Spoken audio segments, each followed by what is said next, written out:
दोस्तों 1 फरवरी 2025 को हमारे देश की वित्त मंत्री निर्मला सीतारमण ने देश का बजट पेश किया। दोस्तों इस बजट में क्या खास बात है, क्या नया पुराना है, क्या नया आया है, क्या गया है, और ये सारी की सारी प्रावधानों को हमारे देश के हर नागरिक को जानना चाहिए। इससे उनके आत्मसम्मान में वृद्धि होती है कि हम कुछ जानते हैं। और दोस्तों अगर कोई कॉम्पिटिटिव एग्जाम की तैयारी करता है, चाहे रेलवे हो, एसएससी हो, पीएससी हो, यूपीएससी हो, उनके लिए तो बता दे रहा हूं कि ये सब चीज जाने बिना उनकी तैयारी करने का कोई मतलब नहीं बचता। दोस्तों मैं प्रबल से प्रबलतम संभावना बता रहा हूं कि जो टॉपिक पर चर्चा होगा उससे एक क्वेश्चन आपके कॉम्पिटिटिव एग्जाम में बहुत आने की संभावना है ही, इसकी प्रबल से प्रबलतम संभावना है। तो दोस्तों सबसे पहले शुरुआत कर लेते हैं बजट के बारे में। दोस्तों ये जो बोर्ड आपको दिख रहा है इसमें भारतीय बजट कितने रुपए का है, तो दोस्तों भारतीय बजट इसके हिसाब से 50.65 लाख करोड़ का है। मतलब टोटल बजट इतने का बना है, सब जगह इतना पैसा लगेगा। अब दोस्तों इसमें हम लोग सबसे पहले बात कर लेते हैं आयकर को लेकर। दोस्तों आयकर भी यहाँ पर सभी लोग ये समझ लिए हैं कि देश में चल रहा है तो 12 लाख रुपए तक के कोई भी आय में टैक्स में छूट है। लेकिन दोस्तों ये जो आयकर है ना, ये केवल बिजनेस धंधे को लेकर ही जो आपकी इनकम होती है उसको लेकर 12% छूट है। दोस्तों जो लोग नौकरी करते हैं, चाहे सरकारी नौकरी हो या प्राइवेट नौकरी हो, उनके लिए प्रावधान अलग है।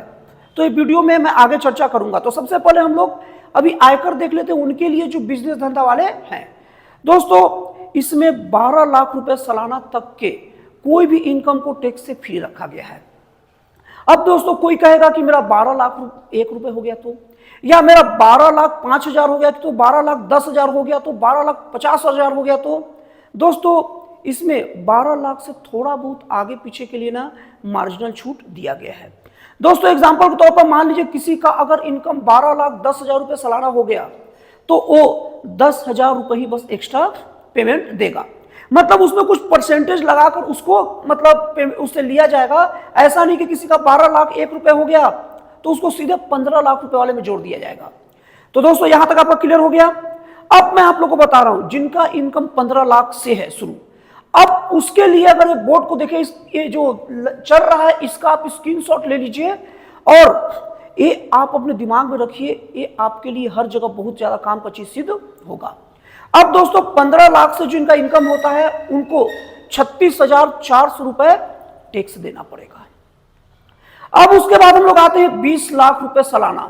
20 लाख रुपए सालाना में आपको 93,600 रुपए टैक्स देने होंगे। अब दोस्तों उसके बाद बारी आती है 25 लाख से क्या टैक्स लगेगा, तो उसके लिए दोस्तों 1,14,400 रुपए आपको टैक्स देना पड़ेगा। अब दोस्तों जैसे कि मैंने आप लोगों को पहले से ही बताया था कि ये जो टैक्स था ये केवल बिजनेस धंधा करने वाले के लिए है। अगर कोई नौकरी पेशा व्यक्ति है तो उनका सुन लीजिए 13,05,000 रुपए तक के सालाना इनकम पर कोई टैक्स की व्यवस्था नहीं है, चाहे सरकारी नौकरी हो चाहे प्राइवेट नौकरी हो। दोस्तों ज्यादातर बात यही चल रही थी कि 12 लाख पर कोई टैक्स नहीं है, तो लोग इसमें कंफ्यूज हो सकते हैं। उनमें नौकरी वाले भी सोच सकते हैं कि अगर मेरा इनकम 12 लाख है तो कोई टैक्स नहीं रहेगा और 13 लाख में टैक्स लगेगा, ऐसा नहीं है। जो लोग नौकरी कर रहे हैं उनके लिए 13,05,000 रुपए तक का कोई टैक्स की व्यवस्था नहीं है। दोस्तों अब बात करते हैं सीनियर सिटीजन के लिए। दोस्तों सीनियर सिटीजन का जो ब्याज पर जो टैक्स लगता था जिसे टीडीएस के रूप में रखा गया है, उसमें उनको पहले 50,000 तक के ऊपर का जो भी रहे उनमें टैक्स लगता था, लेकिन अब इस सीमा को बढ़ा दिया गया है। अब ये सीमा 1 लाख तक कर दिया गया। मतलब अब 1 लाख तक के उनके कोई भी टीडीएस में कोई टैक्स नहीं लगेगा। इस तरीके से सीनियर सिटीजन को राहत देते हुए यहाँ पर उनका जो भी टीडीएस रहता था सीमा उनका 100% तक का वृद्धि कर दिया गया है। ये बुजुर्गों के लिए बहुत ही ज्यादा राहत वाली बात है। दोस्तों इसके बाद आते हैं हम लोग मरीजों को लेकर। दोस्तों जो मरीज गंभीर बीमारियों से ग्रसित हैं उनके लिए जीवन रक्षक दवाएं बहुत बड़ा रोल प्ले करती है।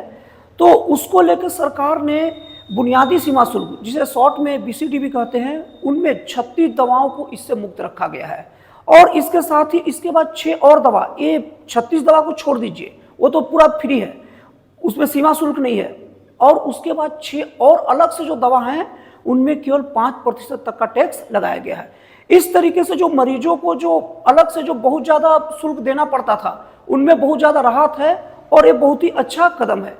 लेकिन दोस्तों आप लोग को बता दूं मैं कि कोई भी बीमारी या दवाओं के ऊपर तो कोई शुल्क होना ही नहीं चाहिए। सरकार को सब्सिडी के रूप में देकर ये सब चीज़ फ्री करना चाहिए, क्योंकि दोस्तों सरकार इतनी सारी चीज़ें फ्री करती है, लेकिन बहुत बड़ा ताज्जुब की बात है, गंभीर बीमारी जिसमें हमारे देश की बहुत सारी लोग ग्रसित उससे होते हैं, उस पर सरकार टैक्स भी लेती है, टैक्स छूट करके छोड़ देती है, उसको फ्री नहीं करती, और इसको लेकर बहुत ताज्जुब की बात है, कोई बात भी नहीं करता। अब दोस्तों हम लोग इसके बाद बात करते हैं रक्षा बजट की। दोस्तों पिछले साल रक्षा बजट में 6.21 लाख करोड़ खर्च किए गए थे, और इस बार रक्षा बजट को 9.55% बढ़ा दिया गया है, और इस बार रक्षा बजट 6.81 लाख रुपए रक्षा बजट पर खर्च किया गया है। दोस्तों ये रक्षा बजट चीन और पाकिस्तान के खतरे को देखते हुए रखा गया है। दोस्तों अब बात करते हैं युवाओं की। दोस्तों युवाओं का सुनहरे भविष्य को ध्यान में रखते हुए इस बार के बजट में आईआईटी के जो छात्रों की जो संख्या है, जो सीट है, वो 6500 और बढ़ा दिया गया है। और दोस्तों इसी तरह एमबीबीएस के जो सीट है उसमें 75,000 सीटों को भी बढ़ाया गया है। और दोस्तों मेडिकल जो स्टूडेंट हैं उनके लिए 10,000 सीटों को इसमें बढ़ाया गया है। और दोस्तों इसके साथ ही 50,000 सरकारी स्कूलों में अटल टिंकरिंग लैब स्थापित की जाएगी। अब दोस्तों इसके बाद हम लोग बात करते हैं अन्नदाता मतलब किसानों की। दोस्तों इस बजट में किसान क्रेडिट योजना के तहत जो 3 लाख का जो लोन दिया जाता था उसे बढ़ाकर अब 5 लाख कर दिया गया है। और दोस्तों प्रधानमंत्री कृषि धन्य धान योजना के तहत अब कृषि का विकास किया जाएगा। इसमें शुरू में पहले 100 जिलों पर काम किया जाएगा, और इसका मुख्य उसका केंद्र दलहन को बढ़ावा देना रहेगा। और दोस्तों अगले 4 सालों तक जो भी मतलब जिलों को इसमें लिया गया है, वहां के किसानों का सारा दलहन को सरकार खरीदेगी उचित मूल्य पर वो भी। और दोस्तों इसके बाद बात करते हैं महिलाओं की। दोस्तों जो भी एसटी या एससी जो भी महिला है, अगर कोई पहली बार अपनी बिजनेस शुरू करेगी तो उनके लिए 2 करोड़ रुपए तक का टर्म्स इंश्योरेंस दिया जाएगा। टर्म्स इंश्योरेंस का मतलब दोस्तों ये होता है कि उसमें जो हम प्रीमियम भरते हैं वो हमें प्रीमियम वापस नहीं होता, और वो प्रीमियम बहुत कम भी होता है, लेकिन दोस्तों किसी दुर्घटना में मृत्यु हो जाने की वजह से एक बहुत भारी रकम दिया जाता है, जो उसके परिवार वाले के लिए बहुत ही ज़्यादा काम का सिद्ध होता है, और इसी को हम लोग टर्म्स इंश्योरेंस कहते हैं। और दोस्तों महिलाओं और बच्चों में शारीरिक विकास के लिए और अच्छे से विकास हो, इसके लिए आंगनबाड़ी और पोषण 2.0 स्कीम की शुरुआत की जाएगी। और दोस्तों इस योजनाओं में जो खर्च के जो नॉर्म्स है ना वो बढ़ाए जाएंगे, ताकि महिलाओं और बच्चों को पर्याप्त पोषण प्राप्त हो सके। और दोस्तों इस योजना में टेक्नोलॉजी पर भी विशेष ध्यान दिया जा रहा है। दोस्तों जैसे कि मैं पिछले वीडियो में बता भी रहा हूं, और अभी पूरा विश्व अभी एआई पर काम कर रहा है, क्योंकि भविष्य में वही राज करेगा जो एआई पर काम करेगा, जिसके पास एआई की दक्षता तगड़ी होगी। और दोस्तों इस बजट में इसे भी समझा गया है, इसलिए इस बजट में एआई की उत्कृष्टता बढ़ाने के लिए 500 करोड़ का निवेश किया गया है, जिसमें युवाओं को और प्रत्येक व्यक्ति को जो भी वहां आना चाहे उन्हें एआई का विशिष्ट प्रशिक्षण दिया जाएगा।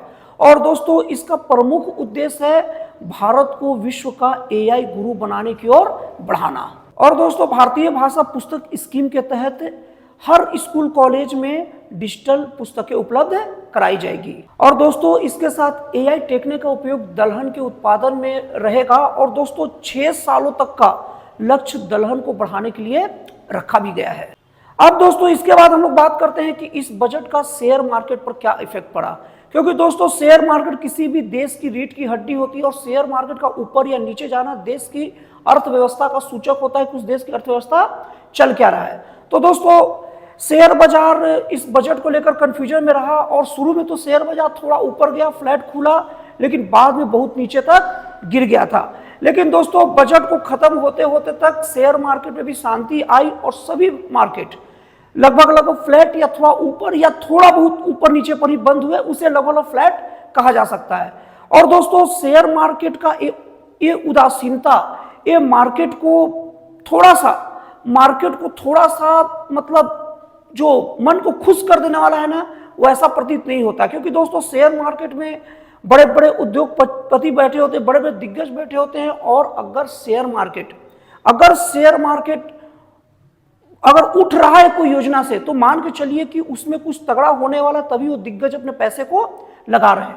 तो एक थोड़ा सा स्टडी का विषय है कि शेयर मार्केट इसके प्रति उदासीन क्यों हो गया। अब दोस्तों हम लोग बात करेंगे भारत के विकास की धुरी कहे जाने वाली भारतीय रेलवे के बारे में। दोस्तों इस बजट में 200 नए वंदे भारत, 100 अमृत भारत और 50 नमो ट्रेनों को चलाने की घोषणा की गई है। और दोस्तों इसके साथ साथ ये भी कहा गया है कि 2047 तक मेट्रो रेलवे लाइन की लंबाई 7000 किलोमीटर तक कर देंगे। दोस्तों अब हम लोग बात कर लेते हैं इस बजट की थोड़ी बहुत राजनीतिक चीजों के बारे में। दोस्तों इस बजट में हमारे देश की वित्त मंत्री निर्मला सीतारमण बजट पेश करते वक्त मधुबनी पेंटिंग की हुई साड़ी को पहनी थी। दोस्तों इस साड़ी को पद्मश्री दुलारी देवी ने उन्हें गिफ्ट में दिया था। और दोस्तों इसके देखकर ये अनुमान लगाया जाता है कि जो बिहार में विधानसभा चुनाव हो रहा है उनको रिझाने के लिए और विधानसभा चुनाव के मद्देनजर रखते हुए मधुबनी पेंटिंग वाली साड़ी पहनी है। दोस्तों मैं आप लोगों को बता दूं, मधुबनी बिहार का एक जिला है और दोस्तों मधुबनी के साथ दरभंगा, समस्तीपुर ये सब लेकर एक अच्छा खासा जिला और बड़ा इलाका मिथिला पेंटिंग या मधुबनी पेंटिंग को बहुत ज़्यादा मानता है। और अगर आप बिहार में जाएंगे तो आपको अक्सर मधुबनी पेंटिंग की छाप मिल जाएगी। तो दोस्तों इस मधुबनी पेंटिंग के द्वारा एक संदेश देने की कोशिश की गई है कि हम आपके साथ हैं और बिहार के मतदाताओं को लुभाने का कोशिश किया गया है। दोस्तों अब हम लोग बात करते हैं कुछ रिकॉर्ड्स की। दोस्तों वित्त मंत्री निर्मला सीतारमण ने 2020 में सबसे लंबा बजट भाषण का रिकॉर्ड बनाया था जो 2 घंटे 40 मिनट का था। और दोस्तों बहुत रोचक बात यह है कि अभी तक का बजट का सबसे छोटा भाषण देने का रिकॉर्ड भी निर्मला सीतारमण के पास ही है। जो उन्होंने 24 के बजट भाषण के दौरान दिया था वो 56 मिनट का भाषण था। और दोस्तों इस बार 1 फरवरी 2025 को उन्होंने जो बजट भाषण जो दिया वो 77 मिनट का था, जो सबसे छोटे भाषण से थोड़ा सा बस ज्यादा था। तो दोस्तों इस तरीके से बजट का कुछ काम का क्या कुछ बहुत ज्यादा महत्वपूर्ण काम का चीज है जिसे कम से कम हर नागरिक को पता होना ही चाहिए और गवर्नमेंट जॉब की तैयारी करने वालों को तो मस्ट पता ही होना चाहिए, वो कंप्लीट होता है। दोस्तों मुझे उम्मीद है कि ये जानकारी आपके लिए बहुत ही ज्यादा लाभप्रद होगी। तो दोस्तों मुझे कमेंट करके जरूर बताइएगा कि आपको क्या क्या मेरे से नई जानकारी प्राप्त हुई। तो दोस्तों फिर मिलते हैं अगले वीडियो में एक जन कल्याणकारी और एक राष्ट्रवाद से प्रेरित नए विचारों के साथ।